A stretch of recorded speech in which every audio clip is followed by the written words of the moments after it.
Ito ang... Busin niyo yan. Meron tayong mga bisita dito mga kaparmers. Kainan nga oh. Kaya nga eh, ganyan. Tapos Itlogan pa mga kaparmers oh. Oh, masarap.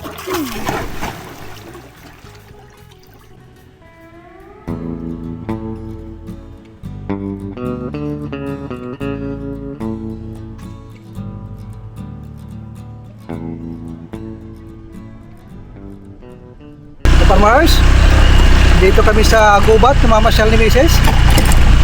Mas maganda dito.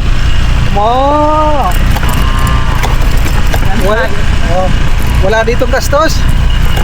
Kahapon pumunta kami dun sa city, 5,000 kaagad. Dito, tuba lang mga ka-farmers. Meron tayo ngayong pupuntahan. Yung mga first cousin ni Mrs. nandito sa kanilang lupa. Ayan. Aming lola. Lupa ng kanilang lola. Parating na kami. Ito yung napakalaking ilog. Yung pinupuntahan natin mga ka-farmers. Nandito yung mga galing Maynials. Oops. Saan ka pupunta? Nandito yung kanilang mga service charge.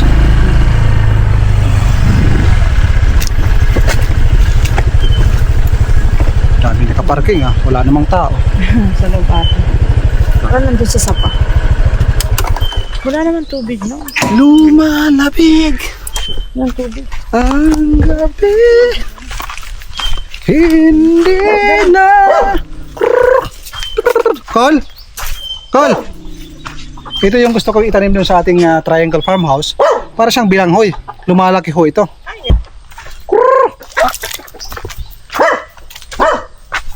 Col! Wala dito. Nandun sila sa gilid ng ilog. Yung mga nangingitlog na manok. Wala ba? Ayaw na kasing lumapit mga farmers dahil mga busog na yan. Meron din silang mga Muscovy duck. Marami yan silang alaga. Mga syamo mga farmers.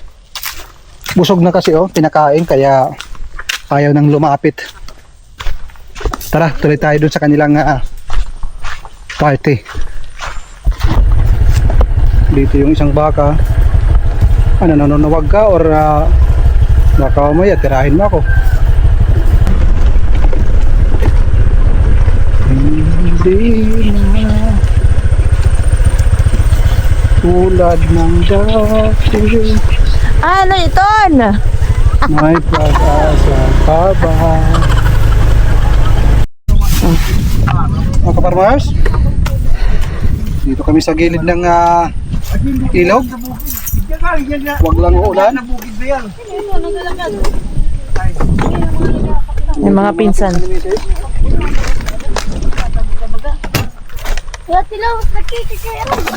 Nagdala ko ng sarili kong tuba, baka hindi ako pa inumin mga kaparmers. Adin ko ba? Hindi ako tagayan. Ay, mga chichirya. Cowboy lang ito dito. Ayan na, magkasagol. Gusto niya adto na to ba? Nasagol. Parang sa light. Iti mo light. Pukasan mo pa, Brad. Para maligyo. Hindi naman isinayan. Mayroon dyan agyan. May liya agyan. Ano nga meron dyan agian? Tagalog. Kapag ka Tagalog. Meron dyan agian. Meron dyan daanan doon. Hindi ka na nito oron. Pablo! Ay, angkol. Ano ba daw? Bada, ito liwat. Kasing nata yung saging. May magharing kita, magharing. Tama na na. Magharing! Ay, the title doy. Pero kung ginugasan ko pa saging. Saging, hinugasan pa. Nahugasan yung saging. Napausag yung pagkabati. Nahugasan ko pa yun eh. Mga kaparmers, mayroon silang lobster na huli. Oh. Pwede na yan. Lobster. Suka lang, ayos na. Umagang na. Ba't tinatanggal pa yung balat? Wala na. Babad niya. Ayaw mo umahon? Sabi niya, pag May sisig dito mga kaparmers. Ito, sabi ito. Harapin na ako. Ito ba? Halo, please. Naku, Panginoon. Walang lasa? Wala? Ano yun? Napok na ginulat. Nagkain daw, adi. Agi niya nangaturog ito ni Iya. Kaya kay ano, tanggalin niya. ano, mami nanok. Kay Mahuliana. Tapos doon, pumirit ko kami sa ano, Ulan? Kabulos. Ang mga yung gano'n. Tintag mo muna ini pagdakop. Pinanguot. Makarito mo na ako. Ano ulit? Ay, sabon. Tanggalan natin ng... Naghatagit amon Oh. dada ng ano, tag-isang libo. Tapos si Idoy na ano, anak ni Juby, binigyan ng 500. Taduhanin asin. Hi guys. Gasa muna ng tuba. Pareho lang yun. Hi guys. Lupit ng dilo. Sobrang tigas. Ayun, may bago ata. Yan na yan. Pero pang manabto niya ko agang ito. Marasa na ito. Bang, dalaw pa. Mga kaparmers. Sa Thailand nga oh. Kaya nga eh, ganyan. Tapos Itlogan pa mga kaparmers oh. Oh, masarap. Ate, bebe. Hi guys. Kaon pati. Yung pinanghugasan ni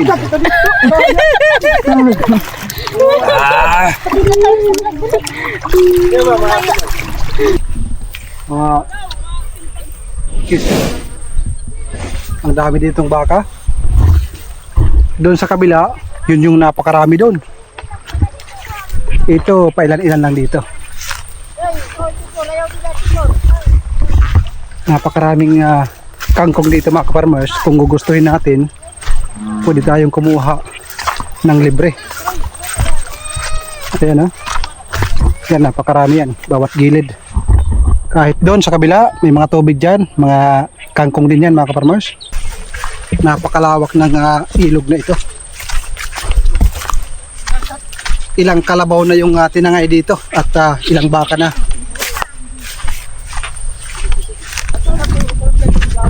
Nandun sila sa gilid. Nagpipiknik. Cowboy lang, kanya-kanyang dala. Kung ano yung marimedyo, yun yung madadala. Mahirap na naghahanda ng napakarami kasi nakakapagod. Kung ano ang madiskarte, pwede na. Aray, Santa Maria, kalabalabaan na. Mula ito din eh. Guti-guti. Yan ito yung buhay probinsya. Buhay probinsya baga. Tagalog yan. Ayan. Saging sa ilalim, Tagi sa ilalim. kulang sa itaas. Sarap ginataan to. Lalo na kung medyo malaki-laki na.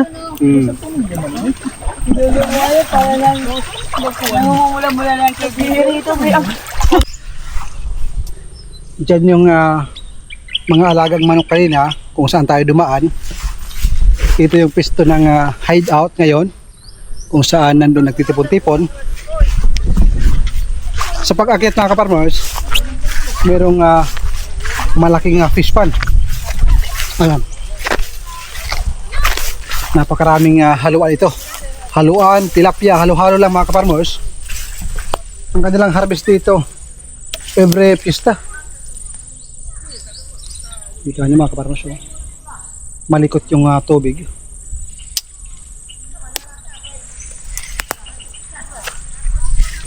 Dami ng damo. Kung meron tayong alagang baka, pwedeng magpastor dito. Kasi yung lupa na ito mga kaparmers,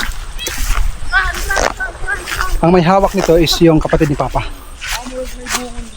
Ito yung lupa ng kanilang kamag-anak. Ito yung lupa ng kanilang parents. Malawak yan mga kaparmers. hanggang dun sa tawid ng ilog na yon. Napakalawak ito. Kagandahan dito, mayroong pinagkukulan ng buhangin. Kaso nga lang, sa ngayon, pinagbawal. Kasi itong tulay, nasira na dahil sa pagkukuha ng buhangin ng mga una. Matagal na ito hininto. Nakita ko nga ito sa TV Patrol. Napakaraming nag-aalaga ng baka na dito tinatali. Hinahayaan lang nila para manatiling malinis. Kasi kung walang tatali dito, hanggang sa kabila, napakamasukal uho ito mga farmers. Siguro nasa 100 na baka. Makikita nyo yan sa nauna nating video. Doon sa kabila, napakaraming baka doon. Dito, mangilan-ngilan. Pag umaga, marami dito mga farmers. Doon sa may kawayan, marami yan. Nakatago. Dahil mataas pa yung sikat ng araw.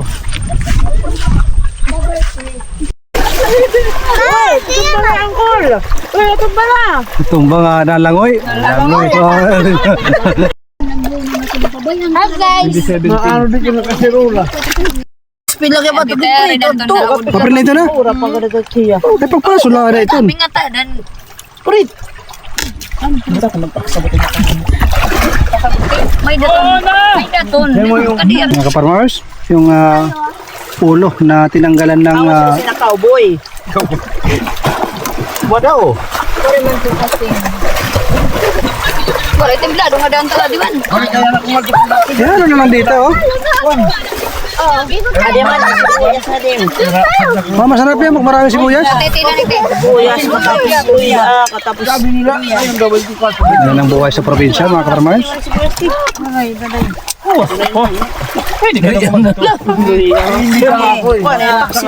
Ading laso na nga pagharing. Sili naman yung nakalagay dyan. Yan, masarap yan pag sili oh. Mga bata. Siling pang sigang. Dapat mahawakan natin. Ay, ano yan? Oh, nauna. Bawi-bawi wala siya ng Captain yung humahawak sa kutsilyo. Chef namin, chef. Nakita ko to ng unang araw yung kahoy na to. Meron nakatungtong dun sa unahan.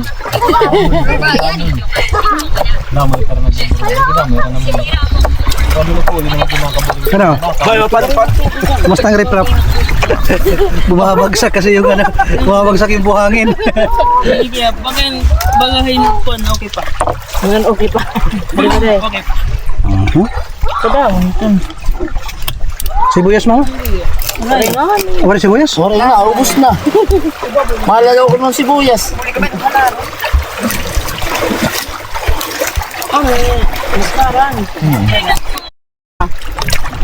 Ano yan, Uncle? Tagaluyula. Tagaluyula. malamig sa ilalim ng buhangin. Tingnan mo nga, oh. Buhay na buhay na yung buhangin dito. Maraming Kupal ka Tagalog. Kasi ito na yung pumasa sa nagmimina? yung examine sa Japan. Dito lang sa Punta ka lang sa Japan. Sa Manila na. Kasi Punta ka lang sa Japan. ang hinahanap nila yung Black Sun. yung buhay na buhangin. Kaya naman nakita kita Japan. Ano marami nila ito kanina no? Dito lang yung ano. Kaya nga dalit barko. Ano, MacArthur? Kaya dalit marami nila din. Tingnan mo yan, oh. Totoo nga, ano?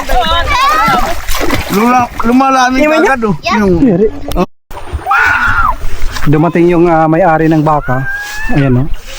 Napakarami nilang baka dito. Nandun. Pinapainom. Kaya ang kagandahan sa kanilang mga baka, libre sa tubig, libre sa damo. Napakaraming damo dito dahil malawak ho ito na pastulan. Hinatak ng pinsan ng asawa ko. Gusto talagang painumin.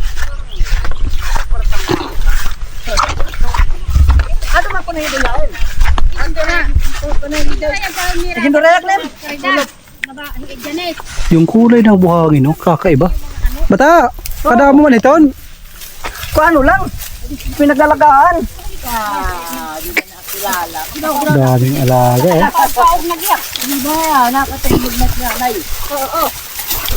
Hinala ko, may ginto yung buhangin na yan. Hoy! Magkada ka ng baka na? Ano yada namin eh? Allah.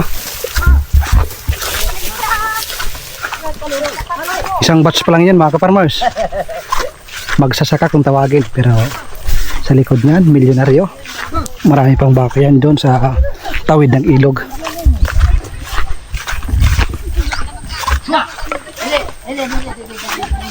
Ayan, tinawag. Gustong painumin ng tuba. Dami.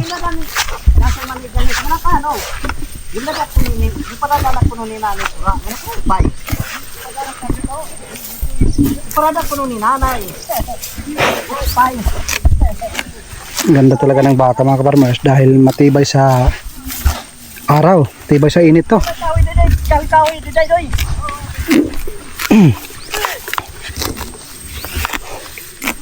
Tindi ng langaw ah.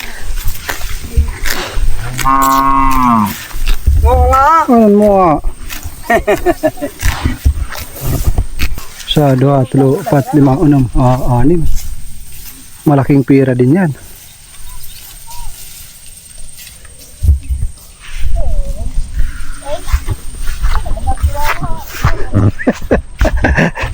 Yung pinsan ng asawa ko, lasing na.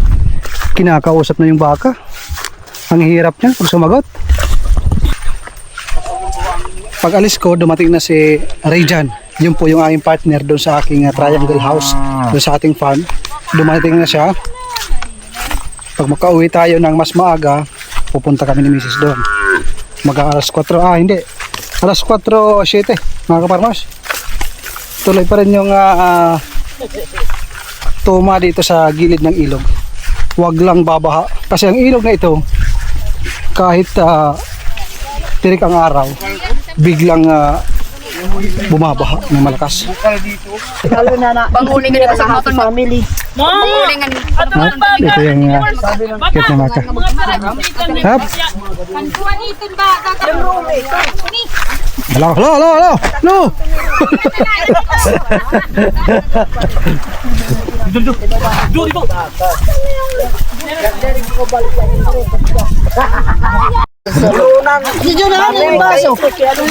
Ano ba ginawa, Lores? Sige na. 1, 2, 3. Kaparmers, pagkatapos ng pictorial, uwi na kami dahil hapon na, mag-aalas 5 na. Pupunta pa ako sa Triangle Farmhouse para makita yung ating mga alaga.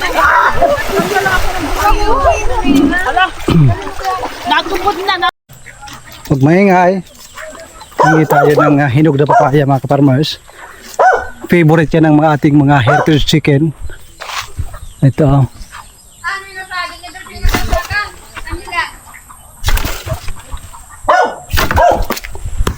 Ayan, hinog na kasi ito. Ibigay ko to sa ating alagang chicken. Uwian na. Tapos na yung picnic na hindi pinagplanuhan. Mas maganda talaga yung picnic na hindi pinagplanuhan. Palaging tuloy, sigurado. Pag pinagplanuhan, minsan hindi natutuloy. Malapit lang yung ilog, oh. Andun lang sa ibaba. Ito ang paderot niya. Alam ko. Ito ang gusto niyo. Matigas pa? Oh my God. Tigas pa mga kaparmers. Pero pag malambot to, gustong gusto nila.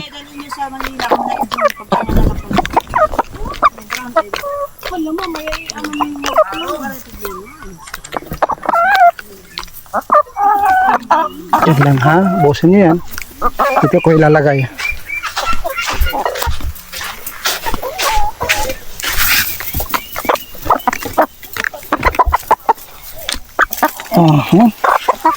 Yan.